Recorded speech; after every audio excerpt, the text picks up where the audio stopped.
Okay, so we are live. I do need to take a call here from Mr. Wilson. I'm going to mute my microphone, but Natasha, you can continue to talk. We'll get this keynote started in just a few moments.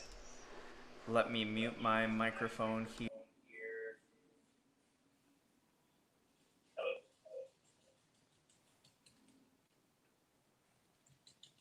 There is a delay, Jacob, so.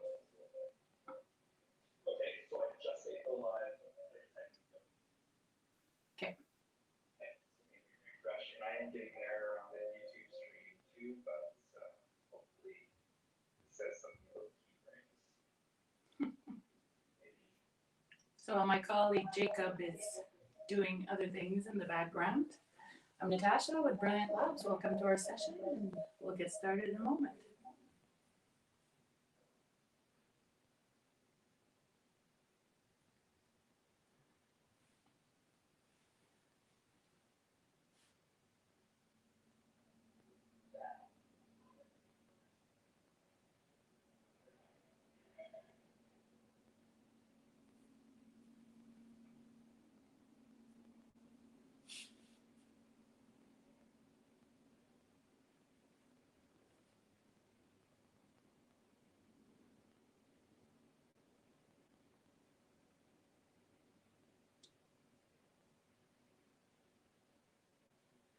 I see that we have 7 people joining us so far. 8 at the moment. It's exciting. Hopefully it's a beautiful weather where you are. I am in southern New Brunswick in Memramcook, and my colleague Jacob, who is in Fredericton. I don't know if you have snow over there. We haven't had snow yet here. I see some other parts of the province have had snow. It's kind of exciting. I'm doing kind of that chit chat of weather like we always do.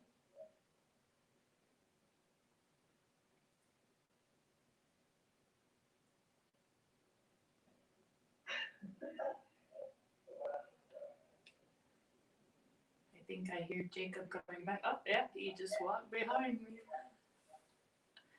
I'm loving this green screen effect that my colleague has done for us.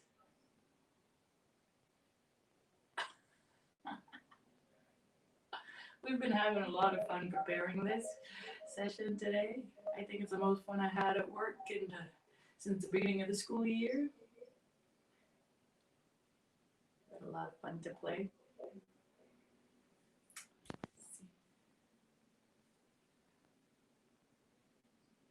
The mic isn't picking me up very well. Is it better if I talk louder? Jacob will be fixing those things. I'm here just for show, for looks. No, he's the techie guy. He's like our tech master.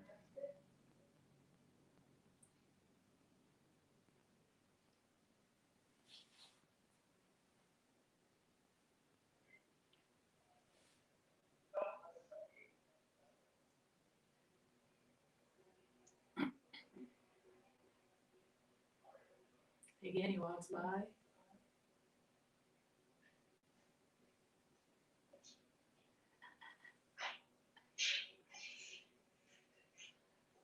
Oh, and he left. See, there's a delay when I speak and what I see on my screen, so I'll have to get used to that. Jacob apparently, oh, there. What do you mean? We're in the same group. Yeah. So my computer's making an echo, I think. And I think there's a big delay. Yes. So. And that delay is purposeful, just in case something happens and we have to kill the stream. Okay. But then I have to keep you open over there. I'm going to see if I can get you into my ears. Okay.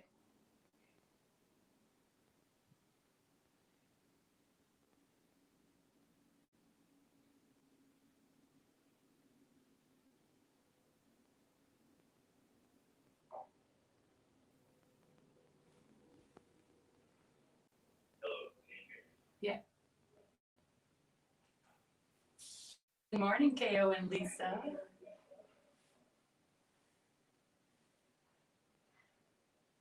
You are currently the only person in this conference. Ooh. If you do that, though, I can't hear you anymore.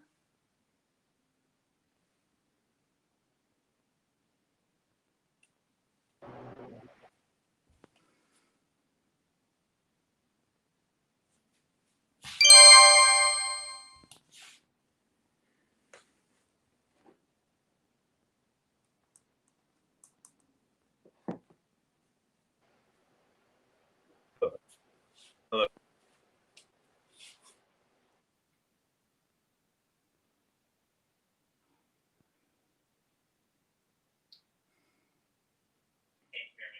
Yeah, I can hear you now. You can hear me now. Okay. But I fear that there is still a big delay. Oh, I know what I can do. I know what I can do. I can just put my AirPods next to my computer. How about now? I can hear you. We're good. Okay, there. And if I mute there. Okay. Can I hear you? Can you hear me? I can hear you.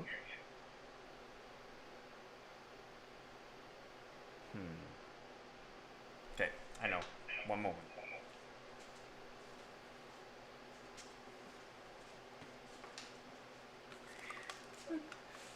Oh, sorry. I just walked through you. Yes, you did. Oh. Walked right behind me.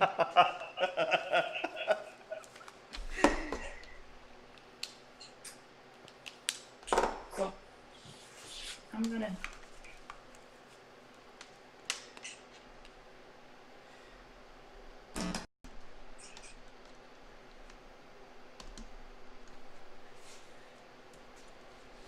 Okay. Now I look really professional here. Let's see here. Can you talk so I can tell Yeah. you what I can do? Hello? Hello? Okay. Hi. Okay. Hi. This is better. This is better. Okay. Can you hear us well on YouTube? So we're still streaming there. We've got audio input for YouTube. We have viewers, 15 viewers viewing on YouTube right now. What are they saying? We can still hear an echo. Uh-oh. And Mr. Wilson is still trying to get BLVR happening. We're close, folks. There's a lot of technical stuff happening right now. Brilliant Labs, Jacob speaking. Okay, slack me the link. You got it working. Wow. Okay, bye-bye. Awesome.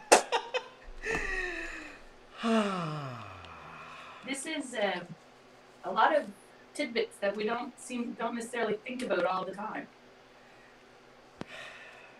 The good thing is, the content that we're presenting, we talk about it all the time. So that is down.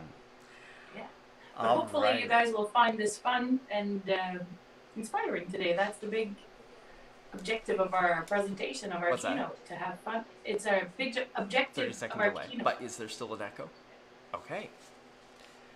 Just get an update. We're about a 30-second delay, which is good because let's say I hiccup or sneeze or something catastrophic happens behind me, then we're on a delay. And Kathy just assured me in the other room that there is no more echo. So I think we're good, Natasha. Awesome.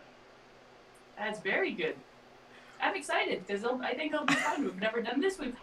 I've had a blast this week preparing this, all the technological stuff. I've had a blast too.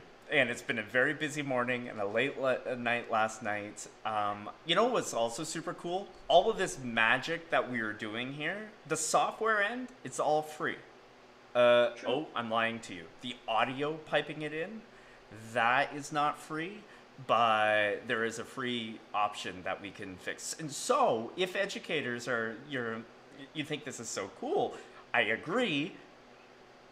It took a lot of time to get ready, but there's some really neat things that you can do once it is working.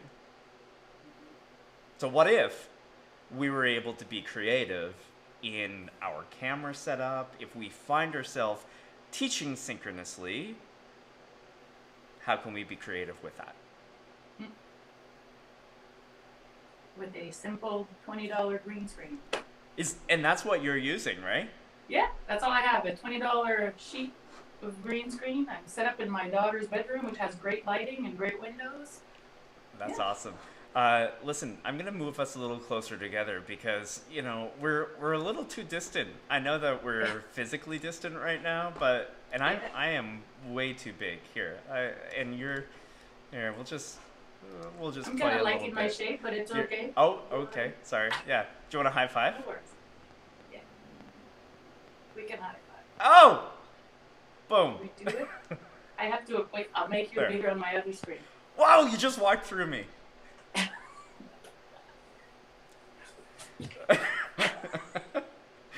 This is a good Friday. Boom. Oh. This is fun. We're like ghosting it for Halloween. It goes through. Look. Ooh, the next time that we do this, we'll have sound effects as well. Awesome. All right. Audio is good. Oh, thank you, Peter. Should we get started? We can. All right. Well, welcome everyone. For those of you who are joining us, welcome to our keynote entitled From Limitations to Opportunities. My name's Jacob, and I'm joined here with my brilliant colleague, co-director, and just an incredibly passionate person, Natacha. Bonjour, moi c'est Natacha Vautour. Je travaille avec Labo Créatif. Je suis la co-directrice avec Jacob du Nouveau-Brunswick. On a beaucoup de plaisir. On est vraiment excités de partager ce qu'on va faire aujourd'hui. Oh, 5 encore? Ben voilà. Yeah, but I was looking at when the delay. Oh, with the delay, right. Yeah. So we're attempting a lot here. Not only the technological, stuff that we have going on and the production value, but also the content. This is an unprecedented time in education, and today we really wanted to put some thoughts together because it's very easy to get caught in the fears and the negativity and not necessarily have time to push the pause button and really allow yourself to consider how can we transition these fears, negativity, and limits into opportunities. Today's presentation is No. also what? Go ahead. Non, ça va être bilingue aujourd'hui. On aime beaucoup présenter les deux façons, moi et Jacob ensemble, parce qu'on remarque que dans notre province, on a beaucoup de gens qui comprennent les deux langues, puis on veut vraiment faire la promotion du bilinguisme dans ce qu'on fait. On va parler aujourd'hui de comment tout ce qui se passe peut quand même, avec toutes les limitations qu'on a, c'est quand même une possibilité de créer plusieurs opportunités. Donc, comment prendre ces contraintes-là, mais vraiment les transformer en opportunités. Comment prendre nos peurs qu'on a, puis des fois, tu sais, c'est des réticences, puis les apporter à nous inspirer et nous donner espoir. Donc aujourd'hui, on va partager dans les deux langues, puis on va se répondre un à l'autre dans notre langue maternelle. Puis oui, on souhaite que vous allez avoir du plaisir à réfléchir avec nous, puis que vous sortez de notre session inspirée. I thought I would turn to you and look at you as if you're talking to me right now. Pretty good. When you bring up the topic about bilingualism, it rings true, and it should ring true always. But right now, since our empathetic values are so important due to our community spirits and togetherness, in this time of despair, global despair and pandemic, bilingualism just seems right. We are all educators here. Brilliant Labs is very proud of all of the educators and any opportunity that we can communicate passionately. And we never want language of communication to be a barrier in order for us to communicate and to share our ideas. And so when I think about the need for all of our collective social emotional learning, it just makes sense. C'est cette empathie-là qui a fait, je pense que depuis le début de la pandémie, l'empathie au Nouveau-Brunswick a été parfois laissée de côté, mais beaucoup quand même mise au premier plan dans les derniers mois. Puis le bilinguisme en fait partie de cette empathie-là. C'est important de garder en tête tout ce qu'on a pu faire avec nos communautés, avec les gens qu'on côtoie dans tous les jours, quand même si on vit la deuxième vague présentement au Nouveau-Brunswick, on est quand même une belle histoire de succès tout de suite avec tout ce qui se passe dans cette pandémie-là. Notre système d'éducation avec nos enseignants passionnés qui sont ici avec nous aujourd'hui, c'est inspirant à voir les enseignants, comment on peut à tous les jours être au premier plan de cette pandémie-là, mais aussi être capable de faire vivre des activités stimulantes pour nos enfants, puis leur faire passer des belles journées, vraiment travailler le côté santé mentale, le côté socio-émotionnel de nos élèves. C'est vraiment plaisant à voir. On a la chance de côtoyer beaucoup de gens, moi puis Jacob, qui nous partagent ces inspirations-là, comment voir, comment les gens ont du plaisir à aller à l'école, comment nos élèves sont contents de se revoir. Tu sais, avant, on parlait d'aller à l'école un peu pour le social, puis se faire des amis, mais là, c'est encore plus important. Puis, je pense que le rôle de l'enseignant a été beaucoup valorisé dans les derniers mois. Hein, les parents ont eu des enfants à la maison, puis là, maintenant, on les a de retour à l'école, puis on voit qu'est-ce que les enseignants doivent faire puis vivre à tous les jours. C'est vraiment, je pense, enrichissant pour les enseignants de voir comment leur rôle devient de plus en plus valorisé. Moi, c'est un des gros positifs. Hey, Jacob a juste passé au travers de ça comme ça. C'est un des gros positifs qu'on remarque de la pandémie, puis voir c'est quoi les opportunités qu'on peut, à partir de tout ça, grandir encore, puis aller un peu plus loin. Donc, on a vu dans les derniers mois plusieurs des choses spécifiques qui se passent. Puis là, mon collègue a vraiment disparu, mais il va revenir, j'ai l'impression. On a beaucoup de choses qui se passent du côté spécifique, comme avec nos espaces créatifs, nos labos créatifs, nos makerspaces. Jacob, Oui. avant qu'on continue, est-ce qu'on va dans le BLVR ou pas? Okay, so that's the thing that I've been trying to work on in the last few minutes. So those of you who are joining us on YouTube, oh, there I am. I just popped back on the screen. The 18 of you, Natasha and I are going to stay here, but talk about opportunity. If you would like to view this keynote in web virtual reality, we just posted the link in the comments. Maybe Kathy can poke her head in to let us know if that link is actually appearing on YouTube. Big shout out to Kathy Martin. You'll be seeing her walk behind Natasha and myself in a moment in our COVID-friendly makerspace. And anyway, so in that link for BLVR, it's really neat because we'll be presenting this live stream, and all of you joining, if you want to click on that link, and once you get your bearings, oh, here she comes. Yeah? Okay, thanks, Kathy. Brilliant Labs virtual reality will allow you to continue to watch this keynote, but also explore a virtual reality playground. Now, it may be disorienting when you arrive, and so if you pull up your email with the guide that was sent late last night, our apologies, all of the keystrokes and the mouse functions that you need to direct yourself in BLVR, they are there. And so the link is active, my watch is going, so maybe there's some issues, but I think it should all work. So Natasha, maybe we can give everyone 30 seconds, like we won't say anything particularly important in the next little while. And if people want to join us in BLVR, they can.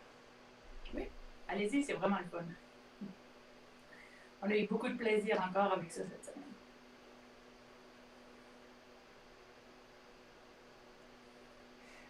Huge shout out to, are you poking me? Huge shout out to one of our brilliant developers, Dan. He jumped on board and was really excited to create the BLVR interface that you're going to see. And there's some photos. Oh, I just saw you poke me on YouTube. There we are. There's some fun avatars too. It's a fun one to try. I know this week I had a hard time with Venus plant there, the three-headed plant. That Yeah. Venus flytrap. Yeah. So our engineer Josh, he's actually been teaching students how to code in Scratch via BLVR for the entire pandemic. And so what's neat is, I mean, there are a lot of neat things. There are a lot of disorienting things for us because we're old. But for students, I feel that they would gravitate to this platform. Anyway, one of the things that really impresses me is the spatial audio. And so if you're to have a conversation, let's say, since it's virtual, what if virtual reality scene, it is so large, you could have 30 of your students and their little avatars participating in a session, and because they're spread out virtually all over this map, you can walk up to them and look at their screen because they can share the screen and what they're working on in their camera. I've turned this way so that I'm talking to you, Natacha, so that I don't feel alone, even though I'm alone in this room. Because of the spatial audio and your avatar is next to that student's avatar, even if you have 29 other users in that space, you only hear that person. Yeah, that's what's pretty neat. So the closer you get to the person, the better you hear them. So you can have a conversation and your student starts to fly away, or you start to fly away and you don't hear them anymore. It's really like real life. It was a lot of fun. And just in real life, there's some necessary classroom management that you would have to do with kids, adults, it doesn't matter. We tried to have meetings once in a while in BLVR, and it's just so fun that we end up flying around, and that's likely what's happening right now. If people are over in BLVR trying to listen to our keynotes, they're more interested in flying around and exploring. Yeah. Ben c'est correct ça. C'est correct parce qu'en explorant, on va découvrir d'autres choses. Vous allez voir, il y a des choses amusantes, puis on peut prendre des photos, les afficher, on peut partager notre écran, on peut vraiment communiquer, avoir une discussion à l'écrit, on peut parler. Amusez-vous, pour voler, là, c'est quand tu payes sur la lettre G, tu peux voler, puis là, quand tu veux, tu peux te promener, puis passer par-dessus les murs, puis vraiment t'amuser. That's true, because in this world that Dan helped us create, there are 2 levels. And so I found it neat to fly to that level. So if you push G, you're able to get up on that balcony. There's even a little seating area. That link that you just used also, if you're excited about it, it is going to stay open. The stream will stop because we're not going to be streaming 24/7, even though maybe we should. We'll have our own live stream. But anyway, the link will stay around, and you can use this with your colleagues. Oui, je peux juste voir quand même pour s'amuser à explorer ça. On peut commencer à l'école pour ensuite l'apporter à la maison. Ça donne une opportunité de faire quelque chose de différent. Puis les jeunes aiment vraiment ça parce que nous, les adultes, on a beaucoup de plaisir juste à choisir nos costumes puis aller faire nos petites rencontres là-dedans. Ça fait qu'imaginez-vous, un groupe d'élèves peut faire ça. On a aussi des tutoriels sur notre chaîne YouTube qui peuvent créer leur propre avatar dans Tinkercad puis les apporter dans le monde-là pour vraiment encore s'amuser et explorer. Ils peuvent créer leur propre salle. Il y a plein d'opportunités avec cette plateforme-là. You know, I guess now we're talking. Why don't we start? Okay. I'll tell you, one of my fears about this increasing virtual learning environments is that at what point does it become so novel, so playful, that it disrupts the significance of what it is that you're learning? Now, I have a counter argument for that as well, but I'll just throw that out there. Like, does that concern you that it is so playful, it is so novel, that if it's going to disrupt the message that you are sending? Ça peut, mais c'est comme n'importe quoi, je crois. Ça peut être vu des 2 façons. On peut s'amuser tout en apprenant, mais c'est voir quelle sorte de thème qu'on lui donne, qu'est-ce qu'il y a des questions qu'on veut faire avec nos élèves, qu'est-ce qu'on veut, pourquoi on utilise ces plateformes-là. Ça nous ramène beaucoup à ce pourquoi, why. Yeah. Pourquoi est-ce qu'on utilise le VR cette fois-ci à la place de se rencontrer avec une rencontre virtuelle? Pourquoi est-ce qu'on, juste caméra vidéo, pourquoi est-ce qu'on se rencontre tous en même temps et non synchronisé et non synchronisé?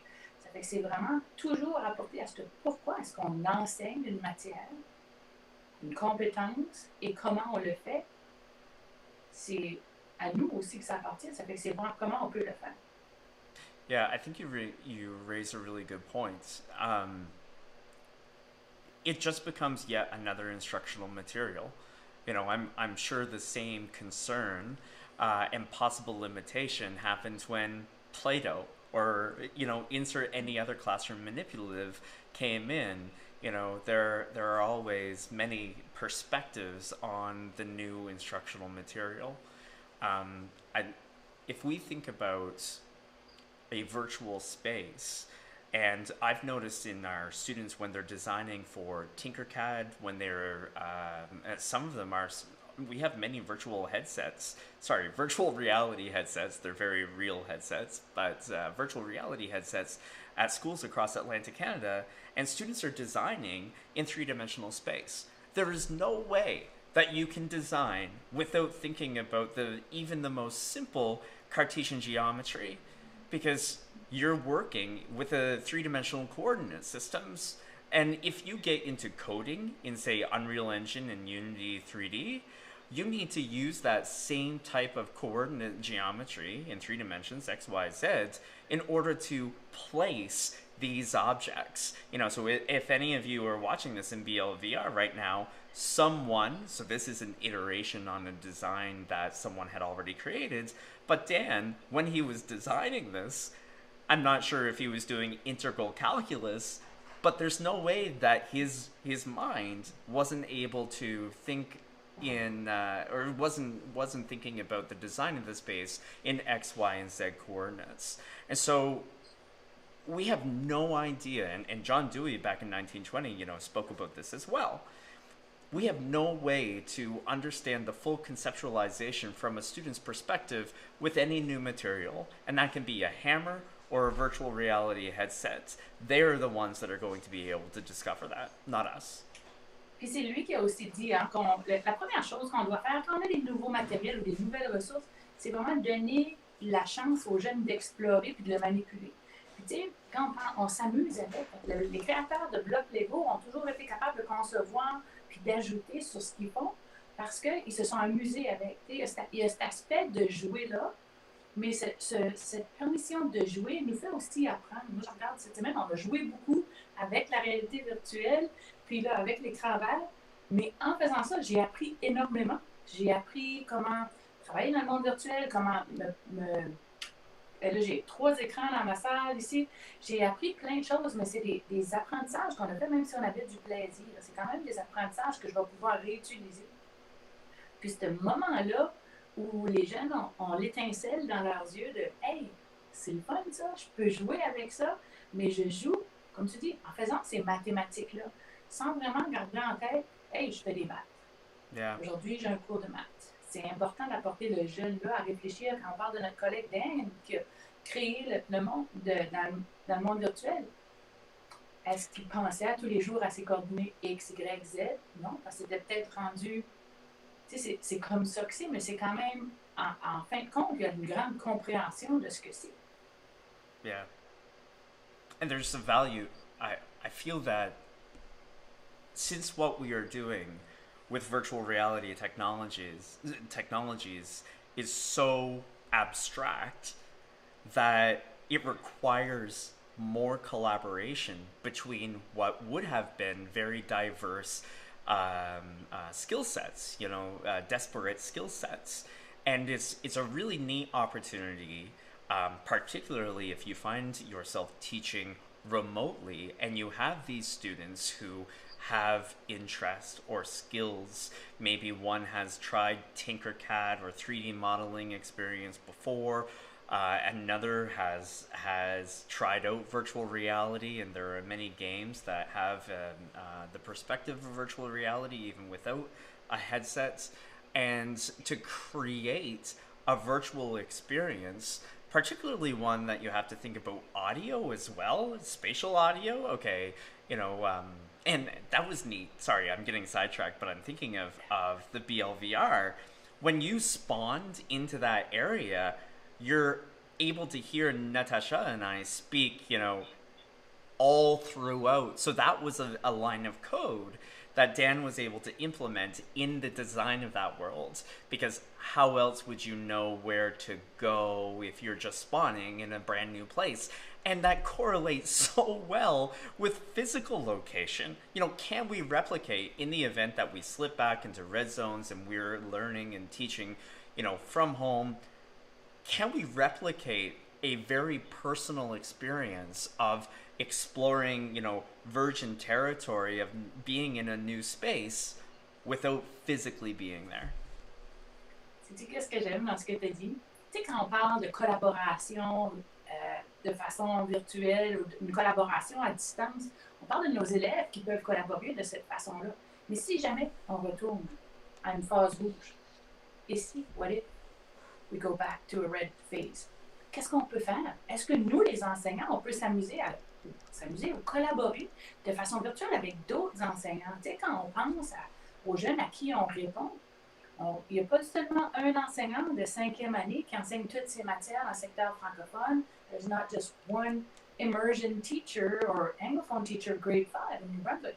Et si on collaborait ensemble, nous les enseignants, pour pouvoir vraiment offrir à nos jeunes virtuellement des sessions inspirantes pour s'amuser, mais nous aussi comme enseignants, pour continuer à se nourrir, à collaborer, puis à se donner espoir et à s'entraider.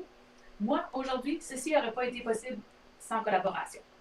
J'ai dû apprendre, j'ai travaillé avec Jacob, j'ai travaillé avec Dan, pas autant que Jacob, mais on a notre collègue Jeff qui faisait des choses ce matin. On a eu beaucoup de gens qui nous ont permis à faire ceci. Tout seul, je n'aurais pas pu. Ça fait que c'est voir comment nous, les enseignants, souvent on se sent seul dans ceci. Puis c'est une des limitations qu'on a. On a ce sentiment-là d'être tout seul dans notre coin à apprendre puis à créer tout ceci pour nous aider, mais on ne l'est pas.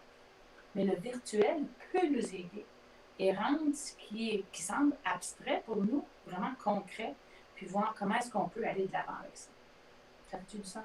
Yeah, and I'm curious if that creates a layer of instructional efficiency. So for instance, what if, oh, this is great. What if we're teaching on a team of 4? You know, a very traditional structure within a school. Each person is taking care of their same subject area, and K to 12, you know, and we understand that subject area specificity becomes increasingly important, or seemingly important, when we get into the high school levels. But what does that really look like in synchronous teaching in an online environment? And Natacha, you and I have talked about this a little bit, and what if the 4 of us on a teaching team, are we really going to have 25 separate students logged in at the same time teaching our separate subject areas? And we're not naive to know how much of a responsibility this is, and we are super empathetic to all of our colleagues out there doing this. But I'm curious if this presents an opportunity to capitalize on the virtual meeting space of firing up a Microsoft Teams or a BLVR or any collaborative area. One teacher can be leading a group of dozens of students, where at the same time you have 3 other professionals that could be having small group conversations, discussions about their socio-emotional engagement, community empathetic practices in their community. I'm not sure what type of structure that would look like, but I hear words like pushing towards synchronous learning, and that makes me think what could be very limited could present an opportunity. I don't know. What do you think about that, Natacha? Oui, puis on parle de communauté d'apprentissage, on parle de communauté d'apprenants, communauté d'enseignants. Mais ces communautés-là, dans des temps comme ceci, on est là un pour l'autre. On peut prendre l'initiative de créer différemment ce qui pour nous fonctionne à notre école, qui ne va pas nécessairement fonctionner à l'autre école. Nos réalités, même si on est dans une petite province, sont vraiment différentes. T'sais, on a des enseignants qui enseignent dans des milieux minoritaires, des milieux majoritaires, des grandes villes, des petits villages. La connectivité n'est pas la même. Ça fait qu'on a beaucoup de différentes limites. Comment est-ce qu'on peut prendre le temps de réfléchir à comment transformer ces contraintes-là ou ces limites-là en utilisant notre créativité. Tu sais, quand on parle des makerspaces, de suite, des labos créatifs qui ont été souvent fermés dans les écoles à cause du matériel, puis le COVID, puis le désinfectage, on comprend. Tu sais, à tous les jours, tous les matériaux doivent être désinfectés. But c'est quoi l'esprit créatif derrière ce makerspace-là? Pourquoi est-ce qu'on a eu le makerspace dès le début? Puis c'est vraiment, OK, on peut peut-être pas se rendre dans le local physiquement, mais comment prendre cet esprit créatif-là et l'apporter à ce qu'on peut faire? Tu sais, c'est vraiment prendre le temps de réfléchir à comment on veut enseigner, puis pourquoi on veut enseigner un certain concept. Mais je pense que le gros moment ou le gros élément, c'est vraiment prendre le temps de réfléchir à ça, puis de jaser avec d'autres gens. Yeah. I think that's something that we can help facilitate as well. You know, we have a really interesting ability to be a neutral body within these conversations because we are not embedded within within the culture of learning at your schools, and so I truly believe that if we can find time to provide our teachers to collaborate without any limits, you know, what does that look like? An hour, you know, once a week or something to truly take one of these what if questions, and there are no other demands. And I think an hour a week is too little time, but I understand we're all on a lot of pressure. Yeah, go ahead. Ouais. Ça n'a même pas besoin d'être 1 heure par semaine. Ça peut être 10 minutes en fin de journée. Yeah. 10 minutes, meet with your colleagues. Yeah. 10 minutes. Hey, how did it go? Yeah. What did we do? Qu'est-ce qu'on peut faire demain qui va être meilleur? Tu sais, c'est vraiment prendre ce moment-là de réflexion, de pas juste finir que la journée que la cloche sonne, puis on prépare le lendemain, puis on s'en va. On s'entend, il faut préparer pour le lendemain, puis moi j'étais le même, je préparais comme la journée avant pour le lendemain. Yeah. Mais prendre 10 minutes avec nos collègues, de jaser de notre journée, ça va nous donner d'autres idées. Ils n'ont pas besoin d'enseigner les mêmes matières que nous, les mêmes niveaux que nous, ou ils n'ont pas besoin d'avoir même les mêmes valeurs pédagogiques que nous. Right. But cet échange-là, cette réflexion-là est importante à avoir aussi. Yeah. 10 minutes, 10 minutes a day. We've been trying to find internal structures, even within Brilliant Labs, to focus those 10 minutes. So I absolutely agree. One of our colleagues, what is it that she says? She says, looking back, looking forward, and looking in, as far as remaining consistent in your reflections. What were your intentions for this activity? How do you think this is going to help further your instruction? Oh, I'm hitting you. I'm sorry. And then, can you push a pause button at any moment in that activity and really dig deep and looking in on what was happening in your students' lives, within the lesson, within that activity, within your own life while you were teaching? Et garder en tête, quand on fait cette réflexion-là, aussi garder en tête l'empathie envers nos élèves, l'empathie envers nos collègues enseignants, puis aussi un regard empathique envers nous, à nos besoins comme personne de l'enseignant. Parce que souvent, ce que moi je remarque, les enseignants, tu dis, hey, tu sais, pourquoi tu enseignes ou pourquoi tu veux faire ce changement-là dans ta classe? C'est toujours pour nos élèves, puis c'est important. Garder nos élèves quand même au premier plan. Mais notre enseignant, il faut lui prendre soin, puis il faut, d'après moi, garder des moments où notre enseignant peut se sentir inspiré. Notre enseignant a des temps où il peut travailler ses passions et ses projets, puis les apporter dans la salle de classe pour vraiment aider à ses élèves à grandir, puis réfléchir, puis voir différemment. Chaque enseignant a quelque chose de spécial à apporter, puis on oublie souvent ça. Puis c'est vraiment, je pense, ces temps de réflexion-là, c'est juste, hey, tu fais du beau travail. Qu'est-ce que tu peux faire pour garder en tête que tu fais du beau travail? Qu'est-ce que tu fais pour toi à tous les jours? We expect it from our kids. Yeah. We expect it from our students. But nous, les enseignants, on le fait pas. Yeah. I think that's so important to break it down in both languages. You know, it's we have such a great opportunity right now to showcase our own passions as individuals. We are educators, and it puts us in showcasing our passions, and particularly, it can be a passion, but you don't necessarily have to know everything about it or be particularly skilled. Your passions can be fleeting, and I think it's important for your students to see your vulnerabilities of putting your interests out there and then weighing your interests versus your passions.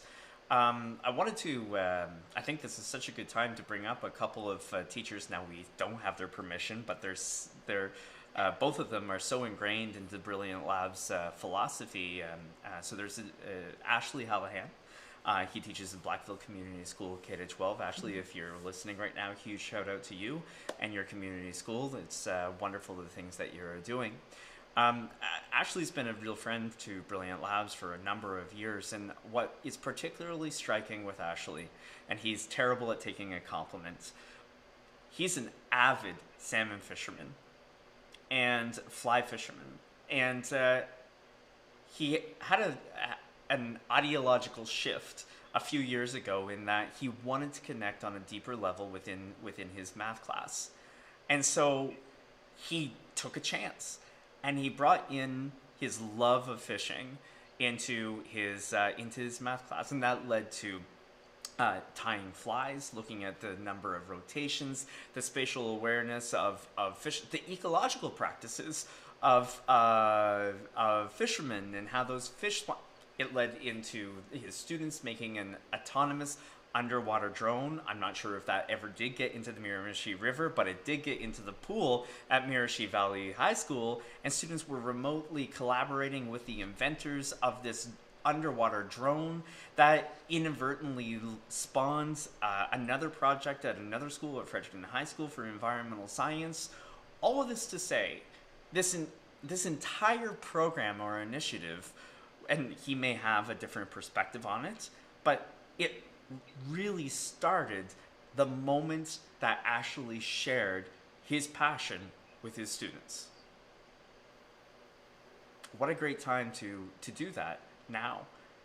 There's not going to be an initial obvious curricular alignment to our passions, but really it's the misalignments or the perceived misalignments to the specific curricular outcomes that are often the most engaging and significant. We're not going to see a specific curricular outcome that says tie a salmon fly and calculate the percentage of this color wool to this other. I'm really out of my depth here. But what we are going to see in our front matter is this beautiful introduction to the discipline of mathematics and understanding the relationship between materials, our place in the world, and the role of the discipline. What a time to introduce our passions to our students. Puis je pense que ces passions-là, puis ces temps-là, ces moments où on apporte ce qui nous intéresse, puis ce qui nous rattache vraiment comme enseignants, c'est là qu'on élimine le tool fatigue. T'sais, on entend beaucoup d'enseignants qui vont à des formations de I need this app, I need to learn this tool, what a great tool that is. There are millions of tools. Yeah. Mais en alignant ce qu'on aime faire, nos passions, on élimine certains outils parce qu'il y a plusieurs outils qui peuvent faire toutes sortes d'affaires. But that misalignment of our passion with the curriculum is important to keep in mind. That tools, when we work with our passion and we know the why we're doing it, it really will alleviate some of that tool. Comme cette fatigue-là de toujours aller chercher un outil, un nouvel outil. Je regarde, j'ai vu planification d'enseignants pour la nouvelle app que les jeunes jouent beaucoup, Among Us. Oh, got a presentation using Among Us, okay. Non, mais on connaît nos jeunes. Dans 2 mois, là, Among Us, they'll be on to the next one. Yeah. You know what I mean? So, yeah, that's a good point. Non, mais toute cette planification-là devient une certaine surcharge. Yeah. Tu sais, 5 ans passés, quand j'enseignais, je faisais Instagram. Yeah. How many of our kids are still on Instagram? Yeah. Tu sais, là, ils sont Snapchat, ils sont même plus sur Snapchat. Là, c'est house parties. Yeah. Ça va tellement vite qu'il faut vraiment prendre ce moment-là d'arrêter de Yeah. what's durable. Yeah. The sustainability of instructional tools and materials, it's a great topic for this time, because it can be very limiting when you're sitting at home and you're trying to distribute this virtual version of what you would do physically, and you're looking for just that one piece of software to do everything. You're not going to find it. And as discouraging that initially may seem, because it may be the straw that broke the camel's back, or the obstacle that stops you from reaching the apex of that instructional mountain. Oh my goodness, I ate a good breakfast this morning, didn't I? I didn't. And now I threw myself off track. This is a time where we really can demonstrate versatility in the tools that we use. I remember we used to give a presentation, shout out to K.O. Stewart, he was the champion behind this idea, but what are a maker's tools? And maybe this is a good segue, Natacha, into talking about the present culture of making in our maker spaces. But whatever project that we undertake, as a maker, as a teacher, as any individual that we are making an artifact, there's going to be a number of different tools. I said pools, sorry. Tools in our maker's tool belt. And one of the lines that we used to say in giving this presentation is that it's not only a tool belt anymore for our students, it's a tool shed. In our maker spaces, in our classrooms, in our schools, online, virtually, physically, there's any number of tools at our disposal as well as educators. And we just need, it's going to be the situation that dictates which tool that we need to take off that proverbial tool shelf and at what time. Our students, I feel, we used to say this and I'll say it again, are much better at the exchange of tools in that what we are, and being fluid in that change. C'est drôle. You say that. I was meeting with the teacher last night, and she said that ses élèves ont brisé un fusil à colle chaude. Ah, comment est-ce qu'ils ont brisé un fusil à colle chaude? Elle dit, ben, ils voulaient faire des trous dans une citrouille de plastique pour mettre des lumières, des LED lights. Just a glue gun? Yeah, but they heated up the glue gun, and they were melting the plastic. I said, well, right. Actually, it's kind of smart. It made a hole the size of the LED light. And she's like, yeah, but it wasn't the tool for it. No, but there's different functions for different tools, same as what we use on a day-to-day life. We use our phones for different things. Yeah.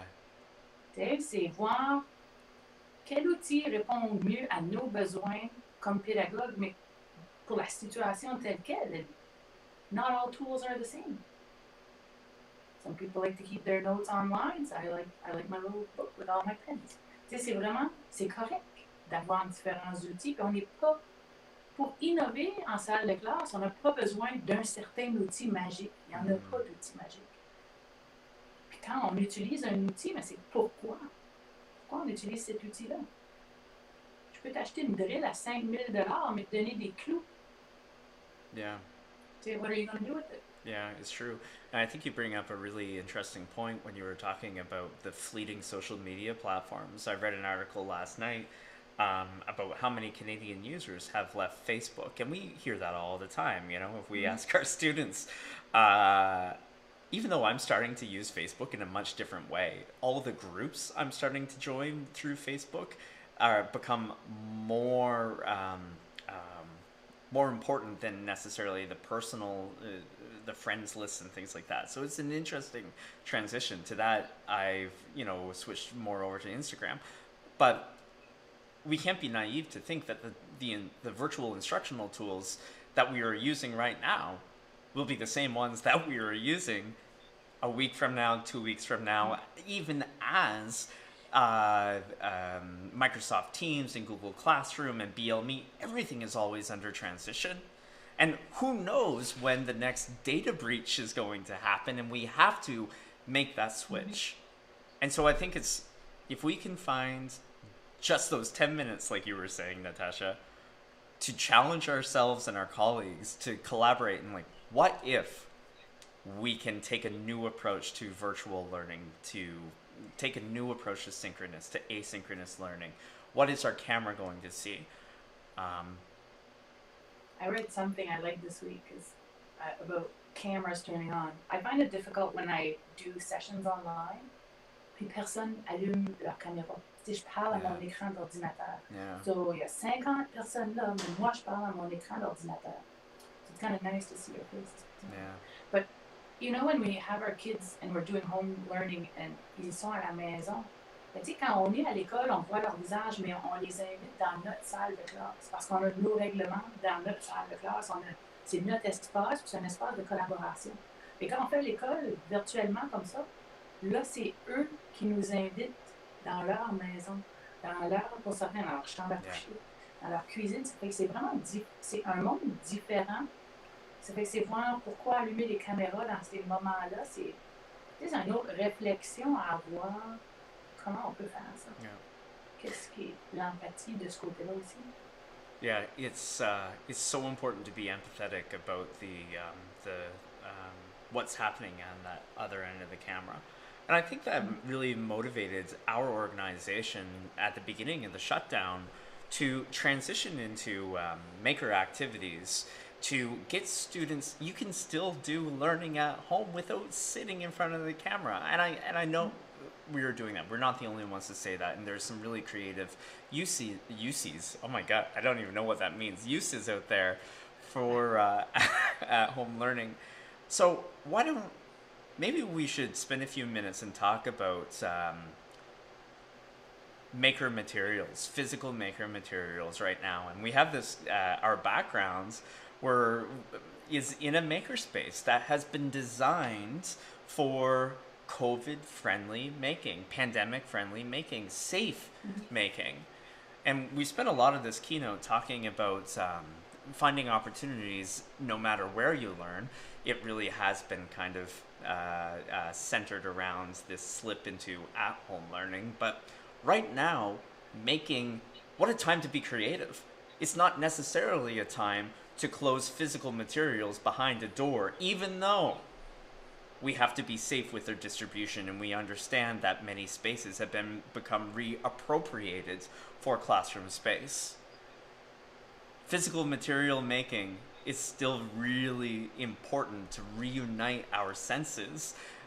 Touching, making, building, constructing, those can be really powerful for our social emotional learning. Ça revient aussi à l'abstrait, comme on parlait plus tôt. On a l'abstrait du virtuel, mais on a le concret de la fabrication. If we're making together, that's very concrete. It's there. You see the object compared to the virtual world. C'est important, d'après moi, de réutiliser ces matériaux-là. Qu'est-ce qu'on va fabriquer à l'école? Yeah. And why? Yeah. Again, so maybe, now we are on a 30-second delay, so perhaps Kathy and Jessica, who are joining us in our COVID-friendly makerspace, or pandemic-friendly makerspace, can reorient the camera to show an activity that happened it was a lot of work, but we wanted to push ourselves to see what physical material distribution really looked like during the time of pandemic. And so we'll just see if the camera moves, but we can talk a little bit about it. And so we have an ongoing Halloween challenge that happens every year. And we knew that it would look a little differently this year, given the current pandemic state. And so one of our program specialists, Kathy Martin, really took... Oh, there she goes. Thanks, Kathy. Perfect. Ooh, we're moving, Natacha. Woohoo! So Kathy came up with an idea of an empathetic spooky village.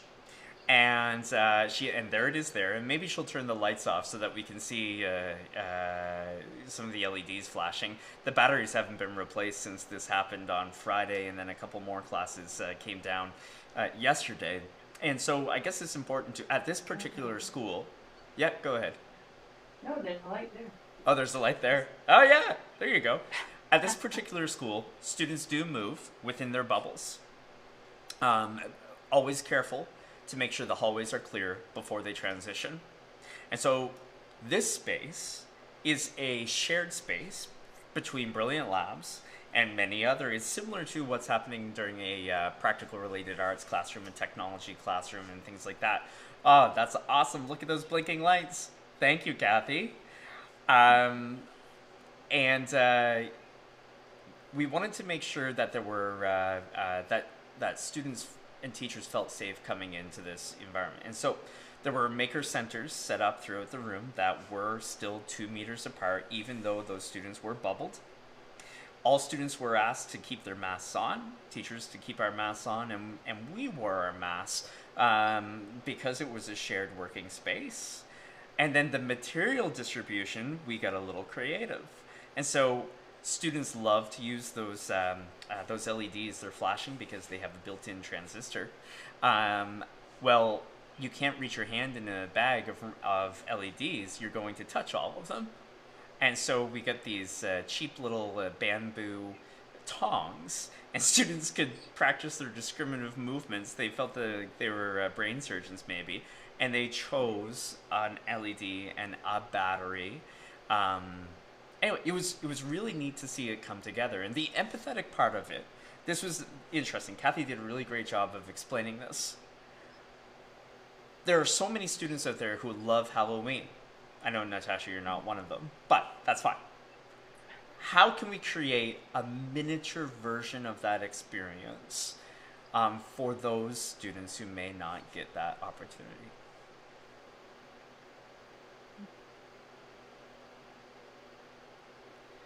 So the cleanup was a little different after this, and there were 300 students that rotated through this session. And I say that because how do you do that safely in a time of social distancing and needing to sanitize? And so student volunteers, there was less time for making than normal because we had to go through the protocols of cleaning. Any soft porous material was just left to sit in a large bin that was labeled. Any tool or material that could be wiped down was collected in a separate bin, sanitized, and then replaced, just like the accepted protocols that are in place in school working plans. And then the soft materials that couldn't be put back out on the shelf, they sat for 72 hours. So at the end of the session, il y avait 3 bins. Yeah. They could put their stuff in group. Yeah. That's neat. Yeah, that's right. Now, because it was also offered virtually, so that there was the physical offering, but Kathy also put together kits. And this is one of the reasons why our colleagues are offering, later today, maker kits for making at home. Because imagine, even though we're not completely shut down, what if these materials are just sitting on the shelf? What materials do we put in a bin with sanitary protocols in place so that students can engage in diverse material making no matter where they are? We may end up with expanding a culture of making, not only in a makerspace, but across the school and across the community. Sorry, I feel like I just went off on a rant there. Non, c'est correct. C'est un rant intéressant. Mais ça rapporte aussi à la pression d'être préparé. Tout de suite, on a beaucoup de pression, les enseignants ressentent beaucoup de pression d'être prêts. Hey, you gotta be ready if school shut down for 3 days or 2 weeks. Yeah. What are you ready for? Like, tu sais, on a déjà la difficulté souvent à s'attraper de jour à jour dans notre préparation parce que on enseigne des nouveaux sujets, on enseigne un nouveau niveau scolaire, on est dans une nouvelle école, c'est différent. Ça fait que c'est voir comment est-ce qu'on prépare maintenant 2 semaines d'enseignement, puis être prêt pour l'enseignement à la maison si on retourne. On a des écoles dans le nord de la province qui ont fermé pour 1 semaine ou 2. What do we do if it jumps tomorrow? Yeah. Ça, c'est, I'll push my next session at 11:10. How to Right. make her fun.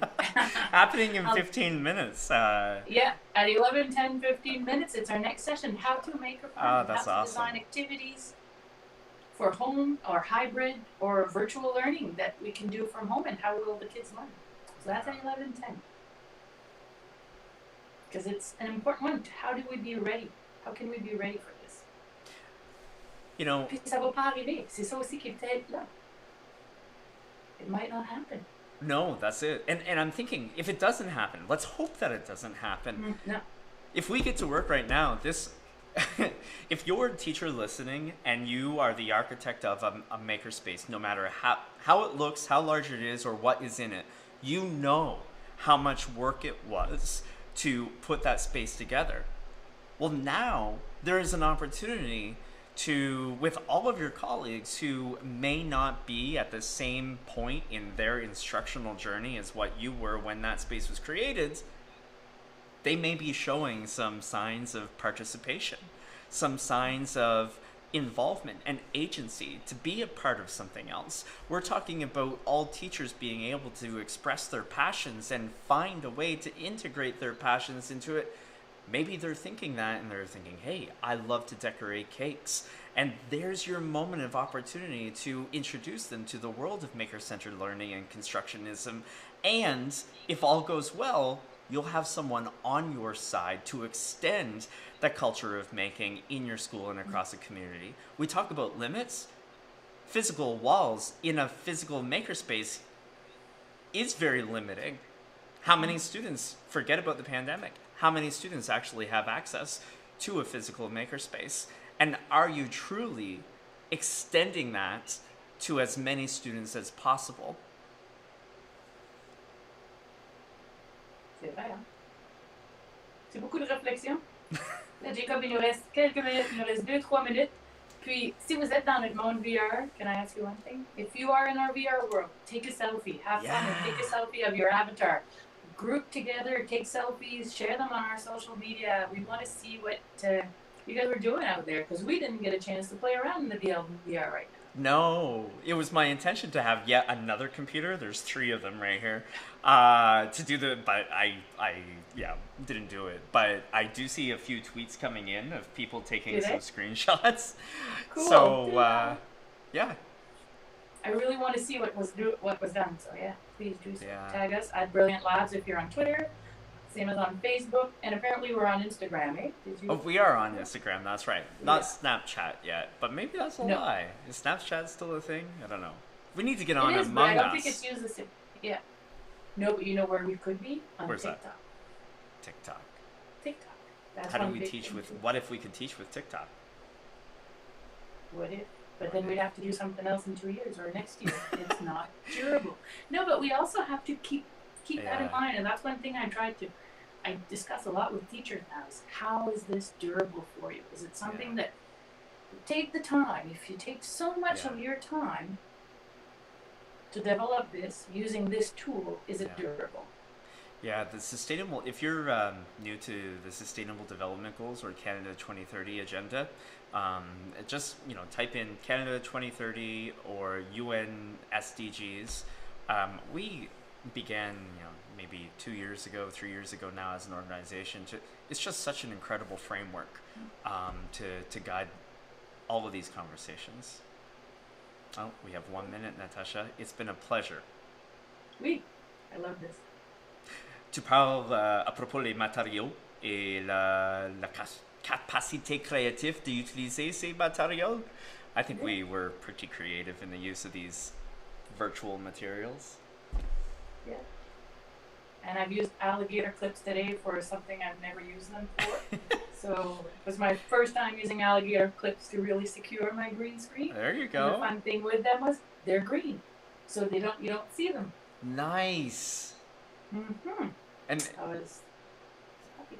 if you're interested in learning more, this is a very emergent field for us to get into this virtual production space, and so let us know. We'd love to be able to help out. There's nothing stopping you from doing something like this in your classroom. All right, well, it is 11 o'clock. If you go back to your email and open up that guide, I think for the next 10 minutes we have a refocus and refresh.